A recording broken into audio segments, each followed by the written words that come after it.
परम सत्कारयोग गुरु रूप गुरु प्यारी गुरु खालसा साध संगत जी। आओ सब तो पहला शहीद पिता दे पुत्र शहीद पुत्रां दे पिता सरबंस दानी साहिब कमाल धन गुरु गोबिंद सिंह महाराज जियां वालों बख्शिश कीती हुई फतेह बुलाइए।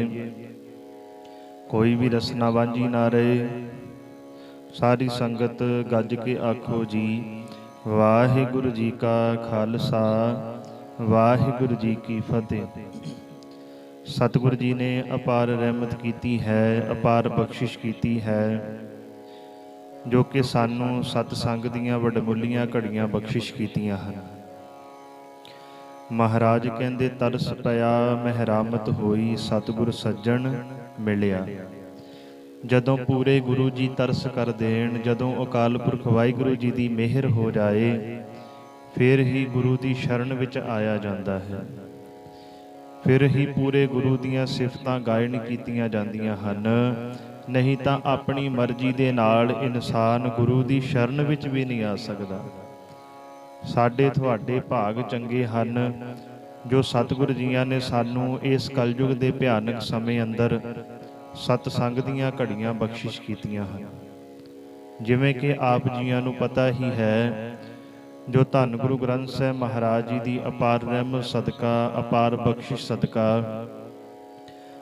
पिछले समय तो आपां शहीदां दे सरताज शांति दे पुंज सतगुरु धन धन साहिब श्री गुरु अर्जन देव महाराज जियां दी मुखार बिन तो उचारण कीती हुई बाणी श्री सुखमणी साहिब जियां दे अखरी अर्थ आपां हर रोज़ सरवण करते हाँ। कल आप जियां ने 2 अष्टपदियां तक गुरबाणी की विचार सरवण कीती है। आओ अज तीसरी अष्टपदी की विचार आरंभ होण लगी है। मन विरतियां एकाग्र करके आप जी ने सरवण करना, क्योंकि महाराज कहंदे प्रभ की उस्तत करो संत मीत सावधान एकाग्र चीत। जदों भी अकाल पुरख वाहिगुरु जी की सिफत करनी है, जदों भी अकाल पुरख वाहिगुरु जी के गुण गाने हन, महाराज कहंदे अपनी सुरत नूं एकाग्र करके जपी। अपनी सुरत नूं एकाग्र करके अकाल पुरख वाहिगुरु जी की सिफत नूं सुनी। जे मन एकाग्र करके सिफत सुनेगा, अकाल पुरख वाहिगुरु जी की सिफत करेगा, तो जेड़ा भी सुनिया होएगा, जेड़ा भी गाया होएगा, वो जिंदगी भर तेरे हिरदे अंदर वस जाएगा। वो कदे भी तैनू भुलेगा नहीं। कोई भी मन चित एकाग्र करके काम कर लईए, वो सदा ही याद रहिंदा है। इस करके महाराज कहंदे जिवें तू दुनियावी काम चित ला के करदा है, इसे तरह अकाल पुरख वाहिगुरु जी की उस्तत भी चित ला के कर, ध्यान नाल कर, ध्यान नाल सुन। आओ सतगुरु जी की उपदेश दे रहे ने। सलोक बहु शास्त्र बहु सिमरती पेखे सर्ब टंडोल पूजस नाही हर हरे नानक नाम अमोल। महाराज कहंदे बहुत शास्त्र ते बहुत सिमरतियां सारे ही असां खोज के वेख लए। ये धार्मिक पुस्तक कई तरह का ज्ञान चर्चा ते कई धार्मिक रस्मां सिखाउंदियां हन। बहुत शास्त्र बहुत सिमरती, बड़े शास्त्र बड़ियां सिमरतियां पेखे सरब ढंढोल खोज के देख लईयां। पूजस नाही हर हरे नानक नाम अमोल। पर यह अकाल पुरख वाहिगुरु जी के नाम की बरोबरी नहीं कर सकदियां। पूजस नाही हर हरे, अकाल पुरख वाहिगुरु जी के बरोबर नहीं पूजियां जा सकदियां, क्योंकि अकाल पुरख वाहिगुरु जी का नाम अमोल है, बड़ा महंगा है, जिस दी कोई कीमत नहीं है, जिस दा कोई मुल नहीं पाया जा सकता। अष्टपदी जाप ताप ज्ञान सब ध्यान खट शास्त्र सिमरत विख्यान। जाप ताप ज्ञान सब ध्यान, ਮਹਾਰਾਜ ਕਹਿੰਦੇ ਜੇ ਕੋਈ ਵੇਦ ਮੰਤਰਾਂ ਦੇ ਜਾਪ ਕਰੇ, ਸਰੀਰ ਨੂੰ ਧੂਣੀਆਂ ਨਾਲ ਤਪਾਏ। ਜਾਪ ਤੋਂ ਭਾਵ ਹੈ ਵੇਦ ਮੰਤਰਾਂ ਦੇ ਜਾਪ ਕਰਨੇ, ਸਹਿਜੇ ਸਹਿਜੇ ਉਚਾਰਨੇ। ਤਾਪ ਤੋਂ ਭਾਵ ਹੈ ਸਰੀਰ ਨੂੰ ਧੂਣੀਆਂ ਦੇ ਨਾਲ ਕਸ਼ਟ ਪਹੁੰਚਾਉਣਾ। ਕਿਉਂ? ਵੀ ਸਾਡੇ ਸਰੀਰ ਦੇ ਇੰਦਰੇ, ਸਾਡਾ ਮਨ, ਸਾਡੀ ਆਤਮਾ ਉੱਤੇ ਜ਼ੋਰ ਪੈ ਜਾਏ, ਸਾਡਾ ਮਨ ਸਾਡੇ ਵੱਸ ਵਿੱਚ ਆ ਜਾਏ। ਕਈ ਤਰ੍ਹਾਂ ਦੇ ਲੋਕ ਜਪ ਕਰਦੇ ਹਨ, ਤਪ ਕਰਦੇ ਹਨ, ਕਾਹਦੇ ਵਾਸਤੇ? ਵੀ ਸਾਡਾ ਗਿਆਨ ਇੰਦਰੀਆਂ ਤੇ ਵਸ ਆ ਜਾਏ, ਸਾਡਾ ਧਿਆਨ ਲੱਗ ਜਾਏ, ਸਾਨੂੰ ਗਿਆਨ ਦੀਆਂ ਗੱਲਾਂ ਮਿਲ ਜਾਣ। ਖਟ ਸ਼ਾਸਤਰ ਸਿਮਰਤ ਵਿਖਿਆਨ, 6 ਸ਼ਾਸਤਰ ਤੇ ਸਿਮਰਤੀਆਂ ਦਾ ਉਪਦੇਸ਼ ਕਰਦੇ ਨੇ। ਜੋਗ ਅਭਿਆਸ ਕਰਮ ਧਰਮ ਕਿਰਿਆ, ਸਗਲ ਤਿਆਗ ਬਨ ਮਧੇ ਫਿਰਿਆ। ਜੋਗ ਅਭਿਆਸ ਕਰਮ ਧਰਮ ਕਿਰਿਆ।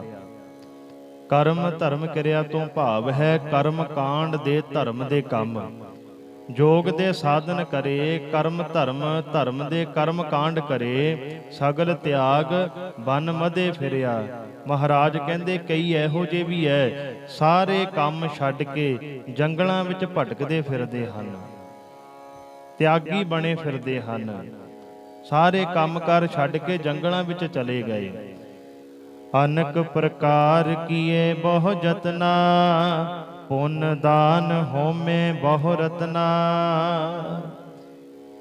ਤੇ ਕਈ ਇਹੋ ਜਿਹੇ ਹੈ ਬੜੇ ਕਿਸਮਾਂ ਦੇ ਯਤਨ ਕਰਦੇ ਹਨ। ਅਨਕ ਪ੍ਰਕਾਰ ਕੀਏ ਬਹੁ ਜਤਨਾ, ਬੜੇ ਤਰ੍ਹਾਂ ਦੇ ਯਤਨ ਕਰਦੇ ਹਨ ਵੀ ਪ੍ਰਮਾਤਮਾ ਦੀ ਪ੍ਰਾਪਤੀ ਹੋ ਜਾਏ। ਪੁੰਨ ਦਾਨ ਹੋਮੇ ਬਹੁ ਰਤਨਾ, ਕਈ ਇਹੋ ਜਿਹੇ ਹੈ ਪੁੰਨ ਕਰਦੇ ਹਨ, ਦਾਨ ਕਰਦੇ ਹਨ, ਹਵਨ ਕਰਦੇ ਹਨ। ਹੋਮੇ ਤੋਂ ਭਾਵ ਹੈ ਹਵਨ, ਅੱਗ ਦੇ ਵਿੱਚ ਘਿਓ ਸਾੜਦੇ ਹਨ। ਰਤਨਾ ਤੋਂ ਭਾਵ ਹੈ ਘਿਓ।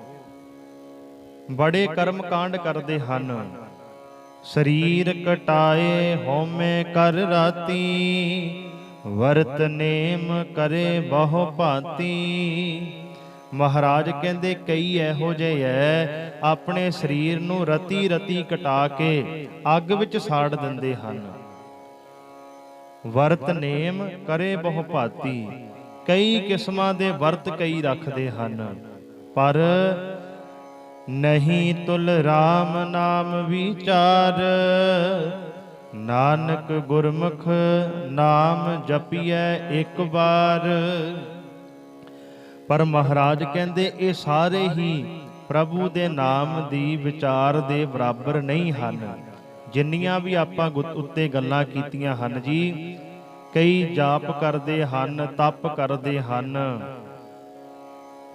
ਕਈ ਬੜੇ ਸ਼ਾਸਤਰਾਂ ਦੀ ਵਿਆਖਿਆ ਕਰਦੇ ਹਨ, ਕਈ ਯੋਗ ਅਭਿਆਸ ਕਰਦੇ ਹਨ। ਕਿਸੇ ਨੇ ਸਾਰੇ ਹੀ ਆਪਣੇ ਕੰਮਕਾਰ ਛੱਡ ਦਿੱਤੇ, ਜੰਗਲਾਂ ਵਿੱਚ ਜਾ ਕੇ ਭਟਕ ਗਏ। ਕਈ ਬੜੇ ਤਰ੍ਹਾਂ ਦੇ ਯਤਨ ਕਰਦੇ ਹਨ, ਕਈ ਪੁੰਨ ਦਾਨ ਕਰਦੇ ਹਨ। ਕਈ ਇਹੋ ਜਿਹੇ ਹੈ ਜਿਨ੍ਹਾਂ ਨੇ ਸਰੀਰ ਆਪਣਾ ਰੱਤੀ ਰੱਤੀ ਕਟਾ ਲਿਆ, ਅੱਗ ਵਿੱਚ ਸਾੜ ਦਿੱਤਾ। ਪਰ ਮਹਾਰਾਜ ਕਹਿੰਦੇ ਇਹ ਸਾਰੀਆਂ ਚੀਜ਼ਾਂ ਇੱਕ ਪਾਸੇ ਹੈ, ਪਰ ਅਕਾਲ ਪੁਰਖ ਵਾਹਿਗੁਰੂ ਜੀ ਦੇ ਨਾਮ ਦੀ ਵਿਚਾਰ ਇੱਕ ਪਾਸੇ ਹੈ। ਇਹ ਸਾਰੀਆਂ ਚੀਜ਼ਾਂ ਪਰਮਾਤਮਾ ਦੇ ਨਾਮ ਦੀ ਵਿਚਾਰ ਨਹੀਂ ਕਰ ਸਕਦੀਆਂ, ਬਰੋਬਰੀ ਨਹੀਂ ਕਰ ਸਕਦੀਆਂ। ਨਾਨਕ ਗੁਰਮੁਖ ਨਾਮ ਜਪੀਐ ਇੱਕ ਵਾਰ। ਐ ਮੇਰਿਆ ਮਨਾ, ਪਰਮਾਤਮਾ ਦਾ ਨਾਮ ਗੁਰੂ ਦੇ ਸਨਮੁਖ ਹੋ ਕੇ ਜਪ ਕੇ ਦੇਖ। ਜਾਂ ਇਉਂ ਕਹਿ ਲੋ, ਜਿਹੜੇ ਨਾਮ ਜਪਦੇ ਹਨ ਉਹਨਾਂ ਨੂੰ ਜਪ ਤਪ ਸਾਰੀਆਂ ਚੀਜ਼ਾਂ ਦਾ ਫਲ ਮਿਲ ਜਾਂਦਾ ਹੈ। ਜਿਹੜੇ ਪਰਮਾਤਮਾ ਦੇ ਨਾਮ ਦੀ ਵਿਚਾਰ ਕਰਦੇ ਹਨ, ਇਹਨਾਂ ਸਾਰੀਆਂ ਚੀਜ਼ਾਂ ਦਾ ਉਹਨੂੰ ਫਲ ਮਿਲ ਜਾਂਦਾ ਹੈ। ਨੌ ਖੰਡ ਪ੍ਰਿਥਵੀ ਫਿਰੈ ਚਿਰ ਜੀਵੈ, ਮਹਾ ਉਦਾਸ ਤਪੀਸਰ ਥੀਵੈ। ਨੌ ਖੰਡ ਪ੍ਰਿਥਵੀ ਫਿਰੈ ਚਿਰ ਜੀਵੈ। ਜੇ ਕੋਈ ਮਨੁੱਖ ਸਾਰੀ ਧਰਤੀ ਤੇ ਘੁੰਮ ਲਵੇ ਤੇ ਉਸ ਦੀ ਲੰਮੀ ਉਮਰ ਤੱਕ ਜਿਉਂਦਾ ਰਹੇ, ਮਹਾਰਾਜ ਕਹਿੰਦੇ ਮਨੁੱਖ ਬੜਾ ਹੀ ਲੰਬੀ ਉਮਰ ਤੱਕ ਜਿਉਂਦਾ ਰਹੇ ਤੇ ਪੂਰੀ ਧਰਤੀ ਦਾ ਭ੍ਰਮਣ ਕਰ ਲਵੇ, ਪੂਰੀ ਧਰਤੀ ਦਾ ਗੇੜਾ ਲਾ ਲਵੇ, ਮਹਾ ਉਦਾਸ ਤਪੀਸਰ ਥੀਵੈ। ਤੇ ਜਗ ਚ ਬਨੋਂ ਉਹ ਉਪਰਾਮ ਹੋ ਕੇ ਵੱਡਾ ਤਪੀ ਬਣ ਜਾਏ। ਤਪੀਸਰ ਤੋਂ ਭਾਵ ਹੈ ਵੱਡਾ ਤਪੀ। ਮਹਾਰਾਜ ਕਹਿੰਦੇ ਜਗਤ ਵਿੱਚ ਕੋਈ ਵੱਡਾ ਤਪੀ ਵੀ ਬਣ ਜਾਏ। ਅਗਨ ਮਾਹੇ ਹੋਮਤ ਪ੍ਰਾਣ, ਕਨਕ ਅਸਵ ਹੈਵਰ ਭੂਮ ਦਾਨ। ਅਗਨ ਮਾਹੇ ਹੋਮਤ ਪ੍ਰਾਣ, ਅੱਗ ਵਿੱਚ ਆਪਣੀ ਜਿੰਦ ਨੂੰ ਹਵਨ ਕਰ ਦੇਵੇ, ਸਾੜ ਦੇਵੇ। ਸੋਨਾ ਘੋੜੇ, ਵਧੀਆ ਘੋੜੇ ਤੇ ਜ਼ਿਮੀਦਾਨ ਭਾਵ ਜ਼ਮੀਨ ਦਾਨ ਕਰ ਦੇਵੇ। ਭੂਮ ਤੋਂ ਭਾਵ ਹੈ ਜ਼ਮੀਨ। ਨਿਉਲੀ ਕਰਮ ਕਰੇ ਬਹੁ ਆਸਣ, ਜੈਨ ਮਾਰਗ ਸੰਜਮ ਅਤ ਸਾਧਨ। ਨੌਲੀ ਕਰਮ, ਮਹਾਰਾਜ ਕਹਿੰਦੇ ਨਿਉਲੀ ਕਰਮ ਤੇ ਹੋਰ ਬਹੁਤ ਸਾਰੇ ਯੋਗ ਆਸਣ ਕਰੇ। ਨਿਉਲੀ ਕਰਮ ਯੋਗ ਦਾ ਇੱਕ ਸਾਧਨ ਹੈ ਜਿਸ ਨਾਲ ਆਂਦਰਾਂ ਸਾਫ਼ ਕਰੀਦੀਆਂ ਹਨ। ਸਾਹ ਬਾਹਰ ਨੂੰ ਕੱਢ ਕੇ ਪੇਟ ਨੂੰ ਅੰਦਰ ਵੱਲ ਖਿੱਚ ਲਈਦਾ ਹੈ, ਫਿਰ ਆਂਦਰਾਂ ਨੂੰ ਇਕੱਠੀਆਂ ਕਰਕੇ ਫਿਰ ਬਾਹਰ ਕੱਢ ਦਈਦਾ ਹੈ। ਇਸ ਤਰ੍ਹਾਂ ਪੇਟ ਦੀ ਸਫਾਈ ਹੋ ਜਾਂਦੀ ਹੈ। ਮਹਾਰਾਜ ਕਹਿੰਦੇ ਕੋਈ ਨਿਉਲੀ ਕਰਮ ਵੀ ਕਰੇ ਨਾ, ਇਹ ਵੀ ਆਸਣ ਕਰੇ। ਜੈਨ ਮਾਰਗ ਸੰਜਮ ਅਰ ਸਾਧਨ, ਜੈਨੀਆਂ ਦੇ ਰਸਤੇ ਤੇ ਚੱਲ ਕੇ ਬੜੇ ਕਠਿਨ ਸਾਧਨ ਅਤੇ ਸੰਜਮ ਵੀ ਕਰੇ। ਨਿਮਖ ਨਿਮਖ ਕਰ ਸਰੀਰ ਘਟਾਵੇ, ਤੋ ਪੀ ਹਉਮੈ ਮੈਲ ਨਾ ਜਾਵੇ। ਆਪਣੇ ਸਰੀਰ ਨੂੰ ਨਿਮਖ ਨਿਮਖ ਤੋਂ ਭਾਵ ਹੈ ਥੋੜਾ ਥੋੜਾ, ਰੱਤਾ ਰੱਤਾ, ਛੋਟਾ ਛੋਟਾ ਵੀ ਕਟਾ ਲਵੇ। ਤੋ ਪੀ ਹਉਮੈ ਮੈਲ ਨਾ ਜਾਵੇ, ਫਿਰ ਵੀ ਉਹ ਮਨੁੱਖ ਦੇ ਹਉਮੈ ਵਾਲੀ ਮੈਲ ਦੂਰ ਨਹੀਂ ਹੋ ਸਕਦੀ। ਉਹਦੇ ਮਨ ਵਿੱਚੋਂ ਨਹੀਂ ਮੈਲ ਲੈ ਸਕਦੀ, ਜਿਹੜੀ ਮਨ ਦੀ ਮੈਲ ਹੈ। ਆਪਣੇ ਸਰੀਰ ਨੂੰ ਤਾਂ ਕਟਾ ਸਕਦਾ ਹੈ, ਪਰ ਮਨ ਦੀ ਮੈਲ ਦੂਰ ਨਹੀਂ ਹੋ ਸਕਦੀ। ਮਨ ਦੀ ਮੈਲ ਕਿਵੇਂ ਦੂਰ ਹੋਣੀ ਹੈ ਜੀ? ਮਨ ਦੀ ਮੈਲ ਪ੍ਰਮਾਤਮਾ ਦਾ ਸਿਮਰਨ ਕੀਤਿਆਂ ਹੀ ਦੂਰ ਹੋ ਸਕਦੀ ਹੈ, ਸਰੀਰ ਨੂੰ ਕਟਾ ਕੇ ਦੂਰ ਨਹੀਂ ਹੋ ਸਕਦੀ। ਹਰ ਕੇ ਨਾਮ ਸੰਸਰ ਕਛ ਨਾਹੇ, ਨਾਨਕ ਗੁਰਮੁਖ ਨਾਮ ਜਪਤ ਗਤ ਪਾਹੇ। ਸੰਸਰ ਤੋਂ ਭਾਵ ਹੈ ਬਰਾਬਰ। ਹਰ ਕੇ ਨਾਮ ਸੰਸਰ ਕਛ ਨਾਹੇ, ਅਜਿਹਾ ਕੋਈ ਵੀ ਉਦਮ ਪ੍ਰਭੂ ਦੇ ਨਾਮ ਦੇ ਬਰਾਬਰ ਨਹੀਂ। ਜਿੰਨਾ ਆਪ ਜੀ ਨੇ ਉੱਤੇ ਸੁਣਿਆ ਹੈ ਨਾ ਜੀ, ਮਹਾਰਾਜ ਕਹਿੰਦੇ ਇਹ ਕੋਈ ਵੀ ਪ੍ਰਮਾਤਮਾ ਦੇ ਨਾਮ ਦੇ ਬਰਾਬਰ ਨਹੀਂ। ਨਾਨਕ ਗੁਰਮੁਖ ਨਾਮ ਜਪਤ ਗਤ ਪਾਹੇ। ਜੋ ਮਨੁੱਖ ਗੁਰੂ ਦੇ ਸਨਮੁਖ ਹੋ ਕੇ ਨਾਮ ਜਪਦੇ ਹਨ, ਉਹ ਉੱਚੀ ਆਤਮਿਕ ਅਵਸਥਾ ਹਾਸਲ ਕਰ ਲੈਂਦੇ ਹਨ। ਜਿਹੜੇ ਪ੍ਰਮਾਤਮਾ ਦਾ ਨਾਮ ਜਪਦੇ ਹਨ, ਜਿਹੜੇ ਗੁਰੂ ਦੀ ਸ਼ਰਨ ਵਿੱਚ ਜਾ ਕੇ ਪ੍ਰਮਾਤਮਾ ਨੂੰ ਸਿਮਰਦੇ ਹਨ, ਮਹਾਰਾਜ ਕਹਿੰਦੇ ਉਹੀ ਉੱਚੀ ਆਤਮਿਕ ਅਵਸਥਾ ਹਾਸਲ ਕਰਦੇ ਹੈ, ਨਹੀਂ ਤਾਂ ਹੋਰ ਕੋਈ ਨਹੀਂ ਕਰ ਸਕਦਾ। ਮਨ ਕਾਮਨਾ ਤੀਰਥ ਦੇਹ ਛੁਟੈ, ਗਰਭ ਗੁਮਾਨ ਨਾ ਮਨ ਤੇ ਹੁਟੈ। ਕਈ ਪ੍ਰਾਣੀਆਂ ਦੇ ਮਨ ਦੀ ਇੱਛਾ ਹੁੰਦੀ ਹੈ। ਮਨ ਕਾਮਨਾ, ਕਾਮਨਾ ਤੋਂ ਭਾਵ ਹੈ ਇੱਛਾ। ਤੀਰਥ ਦੇ ਛੁਟੈ, ਕਿ ਤੀਰਥਾਂ ਤੇ ਜਾ ਕੇ ਇਹ ਸਰੀਰਕ ਚੋਲੇ ਤੋਂ ਛੁਟਕਾਰਾ ਮਿਲ ਸਕਦਾ, ਭਾਵ ਅਸੀਂ ਆਤਮਿਕ ਜੀਵਨ ਤੇ ਜਿੱਤ ਪ੍ਰਾਪਤ ਕਰ ਸਕਦੇ ਹਾਂ। ਅਸੀਂ ਪ੍ਰਮਾਤਮਾ ਨਾਲੋਂ ਵਿਛੜੇ ਹੋਏ ਪ੍ਰਮਾਤਮਾ ਨਾਲ ਜੁੜ ਸਕਦੇ ਹਾਂ। ਕਈਆਂ ਦੇ ਮਨ ਵਿੱਚ ਇਹ ਇੱਛਾ ਹੁੰਦੀ ਹੈ ਬੇ ਤੀਰਥ ਦੇ ਛੁਟੈ, ਤੀਰਥਾਂ ਤੇ ਜਾ ਕੇ ਸਾਡਾ ਛੁਟਕਾਰਾ ਹੋ ਸਕਦਾ ਹੈ। ਗਰਭ ਗੁਮਾਨ ਨਾ ਮਨ ਤੇ ਹੁਟੈ। ਪਰ ਮਹਾਰਾਜ ਕਹਿੰਦੇ ਕਈ ਤੀਰਥਾਂ ਤੇ ਜਾ ਕੇ ਵੀ ਹਉਮੈ ਹੰਕਾਰ ਨਾਲ ਲੈ ਜਾਂਦੇ ਹਨ, ਉੱਥੇ ਛੱਡ ਕੇ ਨਹੀਂ ਆਉਂਦੇ, ਆਉਣ ਵੇਲੇ ਫਿਰ ਡਬਲ ਹੰਕਾਰ ਚੁੱਕ ਕੇ ਨਾਲ ਲੈ ਆਉਂਦੇ ਆ। ਬੇ ਅਸੀਂ ਤਾਂ ਤੀਰਥਾਂ ਤੇ ਜਾ ਕੇ ਆਏ ਆ ਜੀ, ਅਸੀਂ ਤਾਂ ਬੜੇ ਧਾਰਮਿਕ ਅਸਥਾਨਾਂ ਤੇ ਜਾਂਦੇ ਆ। ਕਈਆਂ ਦੇ ਮਨ ਵਿੱਚ ਇਹੀ ਹੁੰਦਾ ਹੈ। ਮਹਾਰਾਜ ਕਹਿੰਦੇ ਗਰਭ ਗੁਮਾਨ ਨਾ ਮਨ ਤੇ ਹੁਟੈ। ਹੁਟੈ ਤੋਂ ਭਾਵ ਹੈ ਘਟਦਾ ਨਹੀਂ। ਤੀਰਥਾਂ ਤੇ ਜਾ ਕੇ ਵੀ ਮਨ ਦਾ ਹੰਕਾਰ ਨਹੀਂ ਘਟਦਾ, ਮਨ ਦੀ ਹਉਮੈ ਨਹੀਂ ਘਟਦੀ। ਸੋਚ ਕਰੈ ਦਿਨਸ ਅਰ ਰਾਤ, ਮਨ ਕੀ ਮੈਲ ਨਾ ਤਨ ਤੇ ਜਾਤ। ਸੋਚ ਤੋਂ ਭਾਵ ਹੈ ਇਸ਼ਨਾਨ।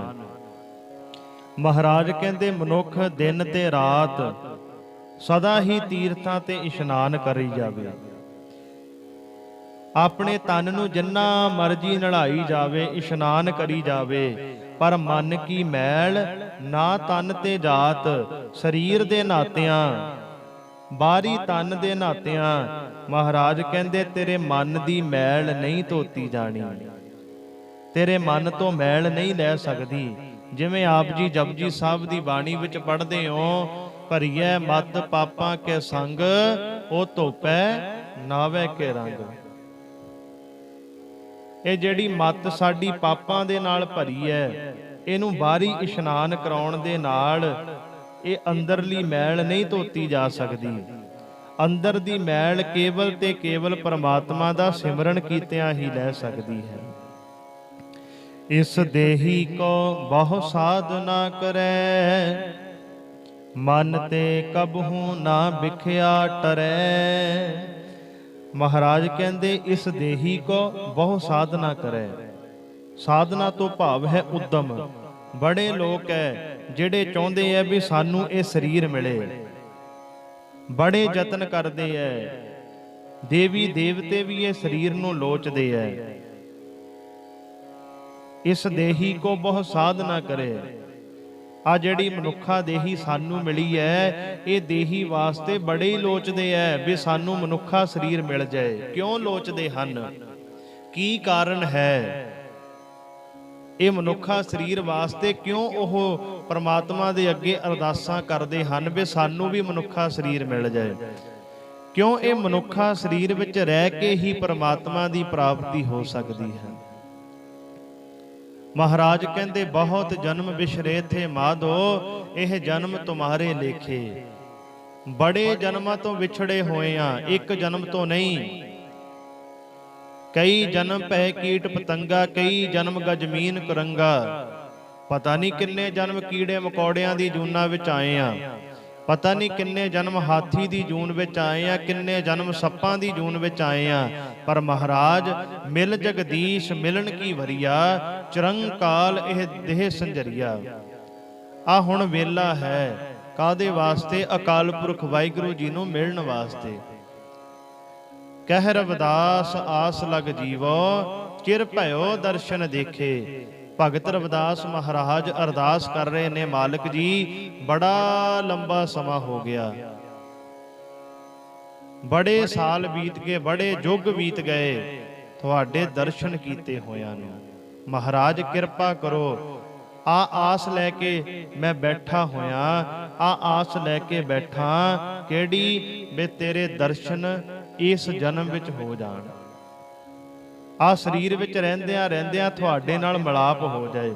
ਮਹਾਰਾਜ ਕਹਿੰਦੇ ਇਸ ਦੇਹੀ ਕੋ ਬਹੁ ਸਾਧਨਾ ਕਰੇ। ਆ ਦੇਹੀ ਵਾਸਤੇ ਬੜੇ ਯਤਨ ਹੋ ਰਹੇ ਹੈ ਵੀ ਸਾਨੂੰ ਸਰੀਰ ਮਿਲ ਜਾਏ। ਸਾਨੂੰ ਤਾਂ ਸਰੀਰ ਮਿਲਿਆ ਹੋਇਆ ਹੈ, ਆ ਮਨੁੱਖਾ ਸਰੀਰ ਸਾਨੂੰ ਮਿਲਿਆ ਹੈ। ਜੇ ਇਹ ਮਨੁੱਖਾ ਸਰੀਰ ਵਿੱਚ ਰਹਿ ਕੇ ਵੀ ਅਸੀਂ ਨਾਮ ਨਹੀਂ ਜਪਦੇ ਮਨਾ, ਫਿਰ ਯਾਦ ਰੱਖੀ ਅਗਲੇ ਜਨਮ ਬੜੇ ਭਿਆਨਕ ਹੈ। ਉਹਨਾਂ ਜਨਮਾਂ ਵਿੱਚ ਤੇਰੇ ਕੋ ਨਾਮ ਨਹੀਂ ਜਪਿਆ ਜਾਣਾ। ਇਹ ਦੇਹੀ ਨੂੰ ਸ੍ਰੇਸ਼ਟ ਦੇਹੀ ਮੰਨਿਆ ਹੈ, ਸਰਦਾਰ ਜੂਨੀ ਮੰਨਿਆ ਹੈ, ਕਿਉਂਕਿ ਇਸ ਦੇਹੀ ਅੰਦਰ ਰਹਿ ਕੇ ਪ੍ਰਮਾਤਮਾ ਦੀ ਪ੍ਰਾਪਤੀ ਹੋ ਸਕਦੀ ਹੈ। ਭਈ ਪ੍ਰਾਪਤ ਮਾਨੁਖ ਦਿਓ ਹਰੀਆ, ਗੋਬਿੰਦ ਮਿਲਣ ਕੀ ਇਹ ਤੇਰੀ ਵਰੀਆ। ਆ ਵੇਲਾ ਹੈ, ਜੇ ਆ ਵੇਲਾ ਹੱਥੋਂ ਲਗਾ ਦਿੱਤਾ ਫਿਰ ਬੜੇ ਜਨਮ ਲੱਗ ਜਾਣਗੇ। ਫਿਰ ਜ਼ਿੰਦਗੀ ਅਰਦਾਸਾਂ ਵਿੱਚ ਹੀ ਗੁਜ਼ਰ ਜਾਏਗੀ ਵੀ ਸਾਨੂੰ ਮਨੁੱਖਾ ਸਰੀਰ ਮਿਲ ਜਾਏ। ਮਨ ਤੇ ਕਬਹੂ ਨਾ ਵਿਖਿਆ ਟਰੈ, ਤਾਂ ਵੀ ਕਦੇ ਮਨ ਤੋਂ ਮਾਇਆ ਦਾ ਪ੍ਰਭਾਵ ਨਹੀਂ ਟਲਦਾ। ਜਲ ਧੋਵੈ ਬਹੁ ਦੇਹ ਅਨੀਤ, ਸੁਧ ਹੋ ਕਹਾ ਹੋਏ ਕਾਚੀ ਭੀਤ। ਜਲ ਧੋਵੈ ਬਹੁ ਦੇਹ ਅਨੀਤ। ਜਲ ਤੋਂ ਭਾਵ ਹੈ ਪਾਣੀ, ਅਨੀਤ ਤੋਂ ਭਾਵ ਹੈ ਨਾ ਨਿਤ ਰਹਿਣ ਵਾਲੀ ਦੇ, ਨਾਸ਼ਵੰਤ ਦੇ। ਮਹਾਰਾਜ ਕਹਿੰਦੇ ਇਸ ਨਾਸ਼ਵੰਤ ਸਰੀਰ ਨੂੰ ਕਈ ਵਾਰ ਪਾਣੀ ਨਾਲ ਵੀ ਧੋ ਲਵੋ। ਸੁੱਧ ਕਾਹਾ ਹੋਏ ਕਾਚੀ ਭੀਤ, ਤਾਂ ਵੀ ਇਹ ਸਰੀਰ ਰੂਪੀ ਕੱਚੀ ਕੰਧ ਕਦੇ ਪਵਿੱਤਰ ਹੋ ਨਹੀਂ ਸਕਦੀ। ਇਹ ਸਰੀਰ ਨੂੰ ਕਦੇ ਵੀ ਪਵਿੱਤਰ ਨਹੀਂ ਕਰ ਸਕਦੇ। ਮਨ ਹਰਿ ਕੇ ਨਾਮ ਕੀ ਮਹਿਮਾ ਊਚ, ਨਾਨਕ ਨਾਮ ਉਦਰੇ ਪਤਤ ਬਹੁ ਮੂਚ। ਮਨ ਹਰਿ ਕੇ ਨਾਮ ਕੀ ਮਹਿਮਾ ਊਚ। ਐ ਮੇਰਿਆ ਮਨਾ, ਪ੍ਰਭੂ ਦੇ ਨਾਮ ਦੀ ਵਡਿਆਈ ਬਹੁਤ ਵੱਡੀ ਹੈ, ਬੜੀ ਉੱਚੀ ਵਡਿਆਈ ਹੈ। ਨਾਨਕ ਨਾਮ ਉਦਰੇ ਪਤਤ ਬਹੁ ਮੂਚ। ਪਤਤ ਤੋਂ ਭਾਵ ਹੈ ਬੜੇ ਮੰਦੇ ਕਰਮ ਕਰਨ ਵਾਲੇ। ਮਹਾਰਾਜ ਕਹਿੰਦੇ ਨਾਮ ਦੀ ਬਰਕਤ ਨਾਲ ਅਗਿਣਤ, ਜਿਨ੍ਹਾਂ ਦੀ ਗਿਣਤੀ ਨਹੀਂ ਕੀਤੀ ਜਾ ਸਕਦੀ, ਮੰਦੇ ਕਰਮ ਕਰਨ ਵਾਲੇ ਜੀਵ ਪਰਮਾਤਮਾ ਦੇ ਨਾਮ ਨੇ ਬਚਾ ਲਏ। ਮਹਾਰਾਜ ਪਤਤਾਂ ਤੋਂ ਪਵਿੱਤਰ ਕਰ ਦਿੰਦੇ ਹਨ।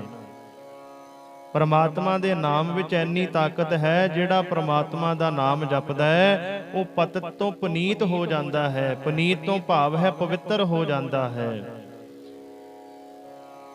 ਬਹੁਤ ਸਿਆਣਪ ਜਮ ਕਾ ਭਉ ਵਿਆਪੈ, ਅਨਕ ਜਤਨ ਕਰ ਤ੍ਰਿਸ਼ਨ ਨਾ ਧਰਾਪੈ। ਸਿਆਣਪ ਤੋਂ ਭਾਵ ਹੈ ਚਤੁਰਾਈ। ਮਹਾਰਾਜ ਕਹਿੰਦੇ ਬਹੁਤ ਸਿਆਣਪ ਜਮ ਕਾ ਭਉ ਵਿਆਪੈ। ਜੀਵ ਦੀ ਬਹੁਤੀ ਸਿਆਣਪ ਦੇ ਕਾਰਨ ਜਮਾਂ ਦਾ ਡਰ ਜੀਵ ਨੂੰ ਆ ਦਬਾਉਂਦਾ ਹੈ। ਆਪਣੇ ਤੇ ਸਿਆਣਪ ਨਾ ਕਰੋ, ਆਪਣੇ ਗੁਰੂ ਤੇ ਮਾਣ ਕਰੋ। ਆਪਣੇ ਤੇ ਕੀਤੀ ਸਿਆਣਪ, ਆਪਣੇ ਤੇ ਕੀਤਾ ਮਾਣ ਬੰਦੇ ਨੂੰ ਡੋਬ ਦਿੰਦਾ ਹੈ, ਤੇ ਆਪਣੇ ਗੁਰੂ ਤੇ ਕੀਤਾ ਹੋਇਆ ਮਾਣ ਬੰਦੇ ਨੂੰ ਤਾਰ ਦਿੰਦਾ ਹੈ। ਬਹੁਤੀਆਂ ਚਤੁਰਾਈਆਂ ਕਰਕੇ ਹੀ ਮਹਾਰਾਜ ਕਹਿੰਦੇ ਇਹ ਜੀਵ ਜਮਾਂ ਦੇ ਮੂੰਹ ਵਿੱਚ ਪੈਂਦਾ ਹੈ। ਬਹੁਤੀਆਂ ਸਿਆਣਪਾਂ ਕਰਕੇ ਹੀ ਇਹਨੂੰ ਜਮਾਂ ਦਾ ਡਰ ਲੱਗਦਾ ਹੈ। ਅਨਕ ਜਤਨ ਕਰ ਤ੍ਰਿਸ਼ਨ ਨਾ ਧਰਾਪੈ। ਕਿਉਂਕਿ ਚਤੁਰਾਈ ਦੇ ਕਾਰਨ, ਚਤੁਰਾਈ ਦੇ ਅਨੇਕਾਂ ਯਤਨ ਕੀਤਿਆਂ ਮਾਇਆ ਦੀ ਤ੍ਰਿਸ਼ਨਾ ਨਹੀਂ ਮੁੱਕਦੀ, ਮਾਇਆ ਦਾ ਲਾਲਚ ਨਹੀਂ ਖਤਮ ਹੁੰਦਾ। ਇਹ ਜੀਵ ਦੇ ਅੰਦਰ ਆਪਣੀਆਂ ਚਤੁਰਾਈਆਂ ਕਰਕੇ ਹੋਰ ਮਾਇਆ ਦੀ ਲਾਲਚ ਆਉਂਦਾ ਹੈ। ਭੇਖ ਕਰੇ ਅਗਨ ਨਹੀਂ ਬੁਝੈ, ਕੋਟ ਉਪਾਵ ਦਰਗਹਿ ਨਹੀਂ ਸਿਜੈ। ਭੇਖ ਅਨੇਕ ਅਗਨ ਨਹੀਂ ਬੁਝੈ। ਭੇਖ ਤੋਂ ਭਾਵ ਹੈ ਧਾਰਮਿਕ ਪੁਸ਼ਾਕ, ਬਾਹਰਲਾ ਬਾਣਾ।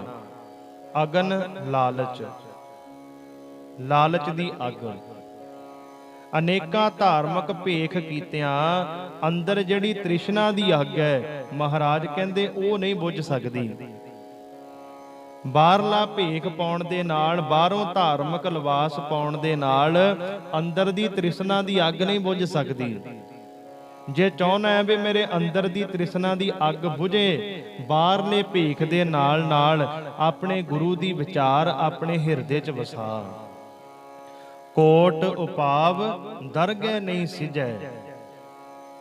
ਸਿਜੈ ਤੋਂ ਭਾਵ ਹੈ ਕਾਮਯਾਬ ਹੁੰਦਾ ਹੈ। ਉਪਾਵ ਤੋਂ ਭਾਵ ਹੈ ਤਰੀਕੇ, ਵਸੀਲੇ। ਇਹੋ ਜਿਹੇ ਕਰੋੜਾਂ ਤਰੀਕੇ ਵਰਤਿਆਂ ਵੀ ਪ੍ਰਭੂ ਦੀ ਦਰਗਾਹ ਵਿੱਚ ਸੁਰਖਰੂ ਨਹੀਂ ਹੋਈਦਾ, ਸੁਰਖਰੂ ਨਹੀਂ ਹੋ ਸਕਦੇ। ਬਾਹਰਲੇ ਭੇਖ ਪਾਣ ਦੇ ਨਾਲ ਮਹਾਰਾਜ ਕਹਿੰਦੇ ਪਰਮਾਤਮਾ ਦੀ ਦਰਗਾਹ ਵਿੱਚ ਤੇਰਾ ਛੁਟਕਾਰਾ ਨਹੀਂ ਹੋਣਾ, ਤੇਰੀ ਬੰਦ ਖਲਾਸੀ ਨਹੀਂ ਹੋ ਸਕਦੀ, ਤੂੰ ਸੁਰਖਰੂ ਨਹੀਂ ਹੋ ਸਕਦਾ।